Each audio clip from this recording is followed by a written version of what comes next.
భారత మాజీ ప్రధాని కాంగ్రెస్ సీనియర్ నేత మన్మోహన్ సింగ్ మృతి పట్ల ప్రధాని మోదీ సంతాపం వ్యక్తం చేశారు.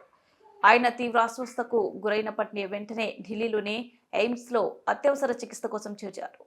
చికిత్స పొందుతున్న ఆయన తుది శ్వాస విడిచారు. మన్మోహన్ సింగ్ మృతి పట్ల ప్రధాని మోదీ సహా పలువురు ప్రముఖులు సంతాపం తెలుపుతున్నారు. దేశం గొప్ప నాయకుడిని కోల్పోయింది అని వారు భావోద్వేగంగా పేర్కొన్నారు. మన్మోహన్ సింగ్ అంత్యక్రియలు పూర్తి ప్రభుత్వ లాంఛనాలతో నిర్వహించనున్నట్లు సంబంధిత వర్గాలు తెలిపాయి. మాజీ ప్రధాని మన్మోహన్ సింగ్ గురువారం కన్నుమూసిన నేపథ్యంలో కేంద్రం 7 రోజుల జాతీయ సంతాప దినాలు ప్రకటించనున్నట్లు సంబంధిత వర్గాలు తెలిపాయి. శుక్రవారం జరగాల్సిన అన్ని ప్రభుత్వ కార్యాలయాలను రద్దు చేసినట్లు సంబంధిత వర్గాలు తెలిపాయి. మన్మోహన్ సింగ్ మృతికి సంతాపంగా రేపు ఉదయం 11 గంటలకు కేంద్ర మంత్రివర్గం సమావేశం కానుంది. మన్మోహన్ సింగ్ భారతదేశం కోసం ఒక గొప్ప వ్యక్తిగా నిలిచారు. తన జీవితంలో ఎంతో నిరాడంబరమైనవిగా ఆర్థికవేత్తగా ఎదిగారు. ఆయన ప్రధానిగా, ఆర్థిక మంత్రిగా అనేక ప్రభుత్వ విభాగాల్లో సేవలందించారు. ప్రధాని మోదీ అన్నారు.